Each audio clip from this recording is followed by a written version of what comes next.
Boa noite a todos, muito bem-vindos. Mais uma vez, é sempre uma alegria para nós, um prazer. Estamos aqui em nome de Jesus, que Ele nos abençoe e nos proteja.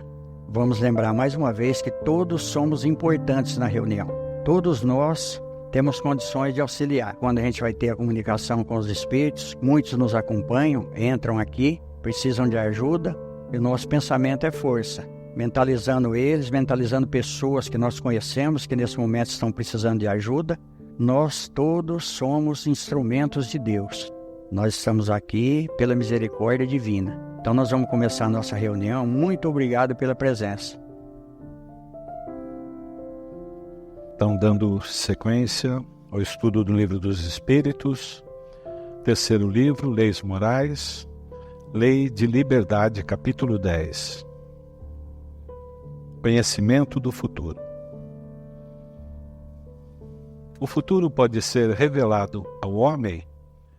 Em princípio, o futuro lhe é oculto e não é, senão em casos raros e excepcionais, que Deus permite a revelação.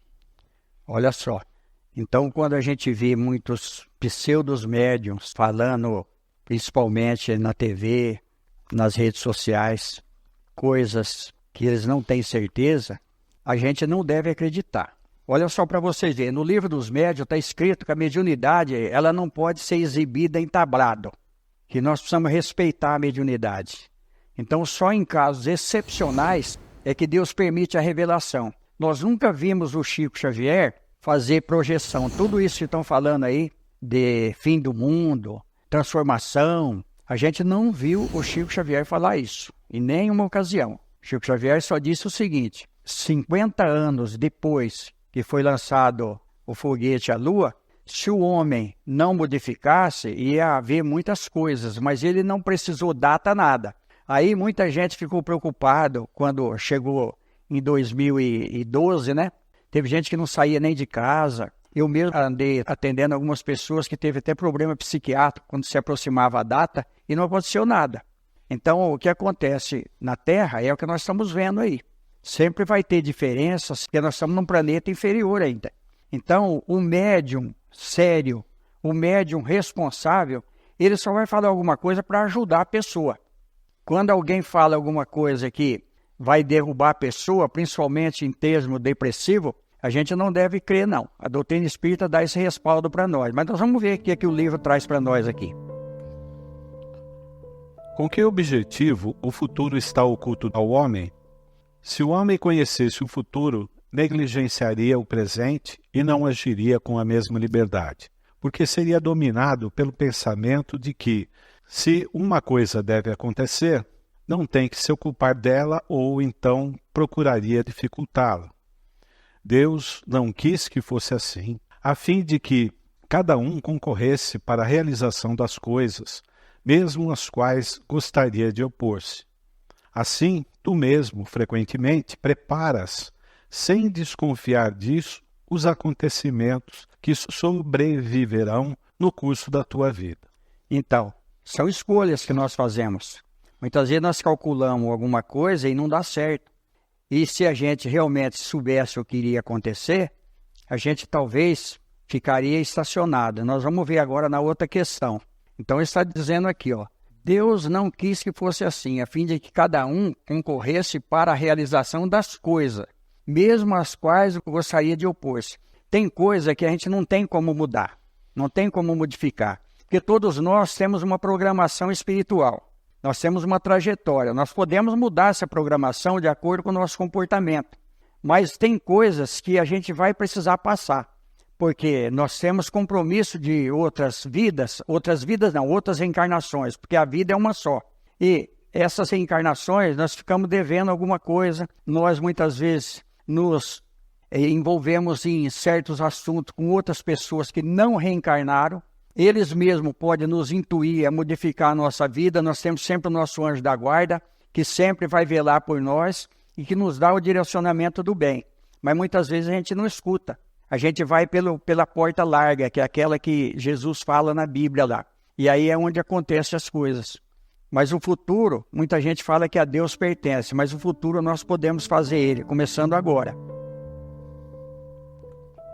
Visto que é útil que o futuro seja desconhecido, porque Deus, algumas vezes, permite a sua revelação, Ele o permite quando esse conhecimento prévio deve facilitar a realização da coisa em lugar de dificultá-la, obrigando a agir de modo diverso do que se faria sem esse conhecimento.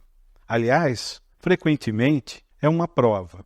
A perspectiva de um acontecimento pode despertar pensamentos mais ou menos bons.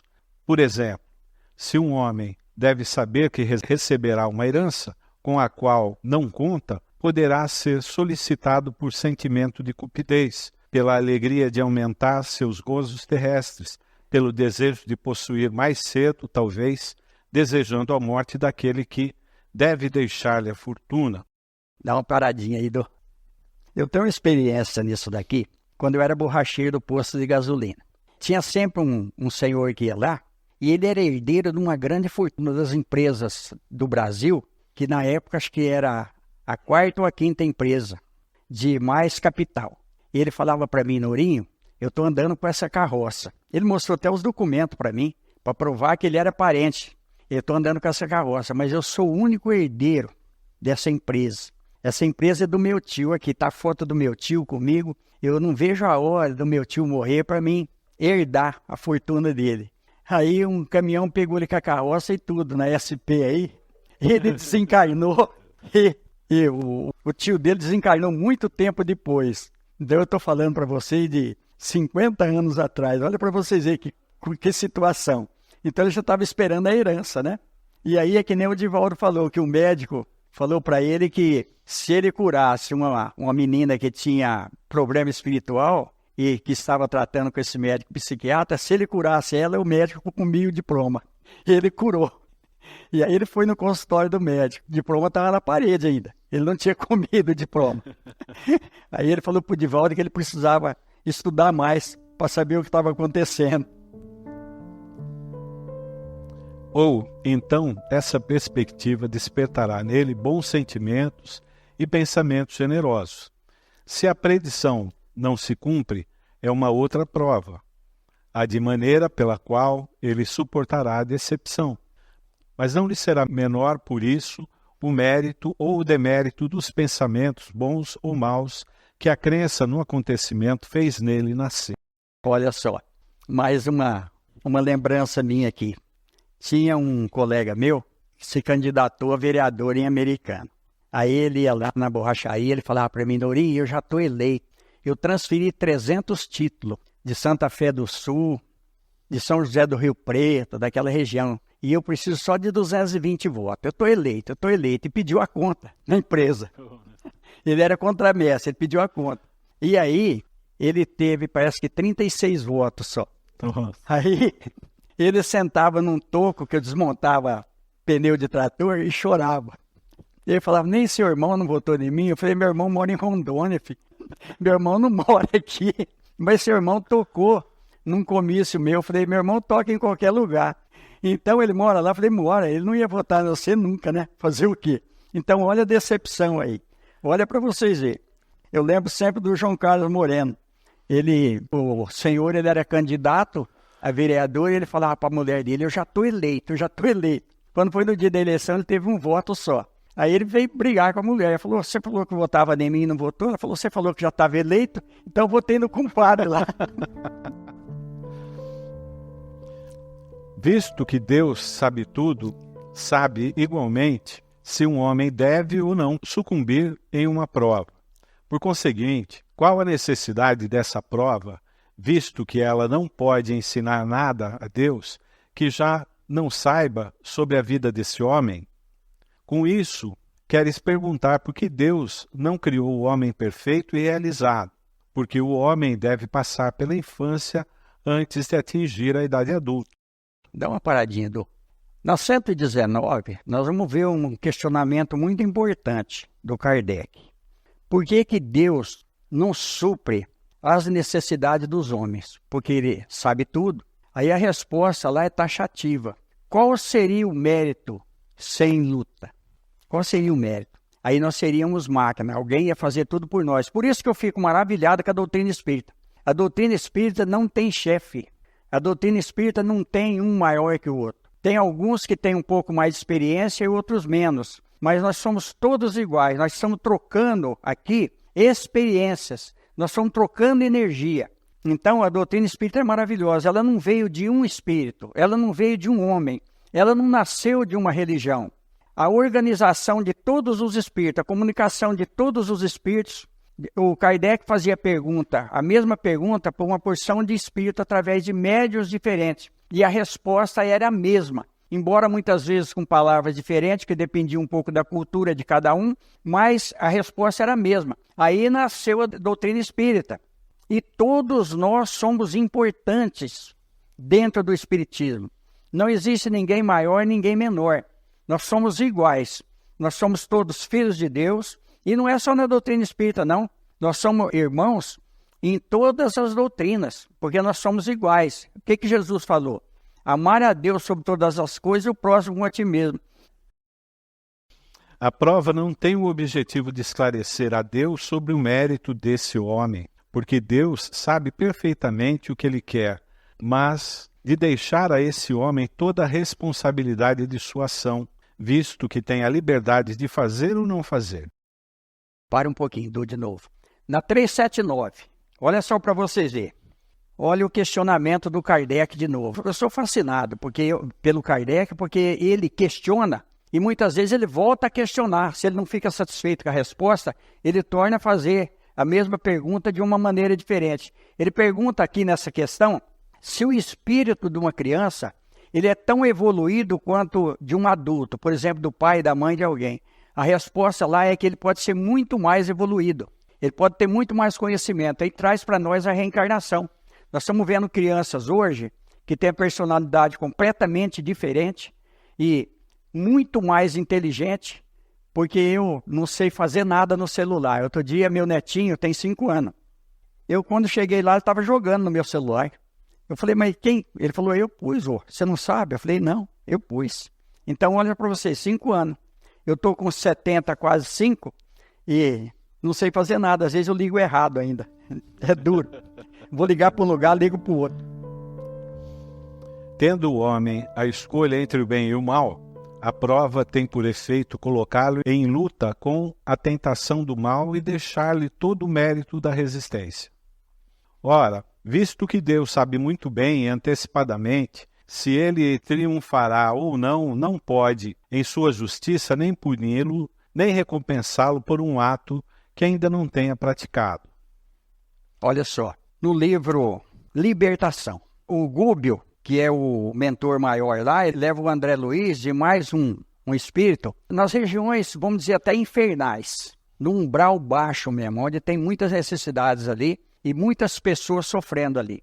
Aí o capítulo 5 vai trazer uma informação para nós. Operações seletivas. A lei de Deus está na nossa consciência, está na questão 621 do Livro dos Espíritos, que nós já comentamos aqui. Ali tem espíritos que são severos do julgamento, mas quem julga é a própria pessoa. Por isso que o André Luiz também, num dos livros dele, ele fala que o homem é médico do próprio homem. Então chega os espíritos que desencarnaram e que vão para lá, porque é a lei da atração. Outra vez Jesus, semelhante atrai semelhante. Quando eles chegam lá, eles são encaminhados num determinado local e chega 2 entidades com um aparelho, medindo. Quando encosta o aparelho no espírito que desencarnou, ele fala, você fez isso, você fez aquilo, você fez... O próprio espírito, aí o espírito começa a cair mentalmente e acaba assimilando, porque são hipnotizadores, acabam assimilando o que ele cometeu na Terra, e aí ele separa. Um vai para um lugar, outro vai para outro, e olha só como que a responsabilidade nossa é muito grande. Chega um senhor lá, aí o espírito chega, coloca o aparelho nele e fala, você é ladrão, você roubou. Ele fala, não, eu não sou ladrão, eu cuidei muito bem da minha família. Eu me aposentei novo, com 41 anos. Então, você aposentou porque você subornou espíritos mais fracos. Você é ladrão do tempo. O tempo é do Senhor. Você é ladrão do tempo. Ele vai para junto dos ladrões. Olha para vocês verem como que a nossa consciência é que vai nos punir. Deus não pune ninguém. Nós mesmos é que através dos tempos, através da nossa evolução, quando nós vamos compreendendo o Evangelho de Jesus e que nós temos conhecimento do bem e do mal e nós partimos para o lado do mal, nós vamos ter que resgatar. A semeadura é livre, mas a colheita é obrigatória. Outra vez Jesus falando para nós, tudo aquilo que Jesus trouxe está na doutrina espírita. Comentário de Kardec. Assim o é entre os homens. Por mais capaz que seja um estudante, por mais certeza que se tenha de o ver triunfar, não se lhe confere nenhum grau sem exame, quer dizer, sem prova. Da mesma forma, o juiz não condena um acusado senão por um ato consumado e não pela previsão de que ele pode ou deve consumar esse ato. Quanto mais se reflita sobre as consequências que resultariam para o homem o conhecimento do futuro, mais se vê quanto a providência foi sábia ao ocultá-la. A certeza de um acontecimento feliz o mergulharia na inanição, a de um acontecimento infeliz o desencorajamento. Em um e outro caso, suas forças estariam paralisadas. Por isso, o futuro não é mostrado ao homem senão como um fim que ele deve atingir por seus esforços, mas sem conhecer o processo pelo qual deve passar para atingi-lo. O conhecimento de todos os incidentes do caminho diminuiria sua iniciativa e o uso do seu livre-arbítrio, e ele se deixaria arrastar pela fatalidade dos acontecimentos sem exercitar suas faculdades. Quando o sucesso de uma coisa está assegurado, ninguém se preocupa mais com ela. Olha só, que explicação maravilhosa para nós aí, né? Então está dentro de tudo isso que nós estamos falando, né? Que a doutrina espírita traz para nós temos o livre-arbítrio, nós não somos máquina, Deus nos deixa o livre-arbítrio. Como falou sobre Judas aqui ontem, alguém me perguntou se realmente tinha que acontecer aquilo e tinha que ser Judas. Não poderia ser Judas, poderia ser uma outra pessoa dos acontecimentos. Mas olha para vocês verem, o profeta lá atrás, no Velho Testamento, ele já falou desse acontecimento. Então tem pessoas que conhecem o futuro. Aí nós vamos ver um livro muito interessante que chama Universo e Vida, que eu já comentei dele aqui. Esse livro, ele é um livro pequeno, mas ele é importantíssimo. Ele conta as reencarnações ali de vários profetas do Novo Testamento, e ele vai falar que o espírito superior é aquele que tem já um pouco de conhecimento e tem estrutura para conhecer, ele toca na aura do planeta terrestre e ele conhece o futuro. E no Livro dos Espíritos tem uma questão também, que o homem ele pode visitar o passado e pode antever o futuro. Então todos nós temos o potencial dentro de nós, mas vai ser de acordo com a nossa capacidade. Porque a doutrina espírita é como um manjar muito doce. Se a gente comer demais, ele enjoa. A gente tem que ir gota por gota. Não podemos querer avançar muito. Quando a gente avança muito numa doutrina, principalmente o Espiritismo, que é uma doutrina profunda, ela pode nos perturbar. E aí nós vamos ver na introdução do Livro dos Espíritos, onde está escrito lá se a doutrina espírita pode causar loucura. Aí a resposta é a seguinte: não mais do que qualquer outro ensinamento, do que qualquer outro estudo. Porque quando nós nos fanatizamos, aí a doutrina nos prejudica. Tem muitos médiuns fanáticos. E aí vamos de novo Kardec. É melhor uma pessoa que não crê, um ateu, do que um espírita fanático. Ele quer convencer todo mundo. E isso é muito ruim, ele se torna chato. Tem pessoas que fogem dele. Que nem aquele cara que vendia a rifa, que a gente via na TV. Quando ele chegava no escritório, corria todo mundo. Então, vamos pedir a Deus que nos abençoe, que Jesus nos ampare. Cada um faz o seu pedido mental na hora do passe. Se a gente não precisar, vamos mentalizar pessoas que precisam. E nós estamos aqui para ajudar. Que Deus nos abençoe, que Jesus nos ampare. Gente, só agradecer a todos pela presença, pela oportunidade de estarmos mais uma vez juntos. E só dizer a vocês que o Chico Xavier está aberto aqui para todos nós, que é muito bom a gente estar junto e para a gente ir embora. Nós temos o Fabrício aqui, que é piloto de avião, e um dia ele reuniu uma turminha aqui do Chico Xavier para dar uma volta. E minha filha ia também. Aí depois minha filha resolveu não ir mais. Ele me convidou, eu falei, eu não vou, né? Aí ninguém quis ir porque tinha medo, acharam que eu tinha ter tido a premonição que o avião ia cair. Isso faz quanto tempo? Uns 8 anos? Faz tempo. Então, o Fabrício está aqui. Então, olha só para vocês verem. E aí a gente escuta muita coisa, né? A gente escuta muita coisa.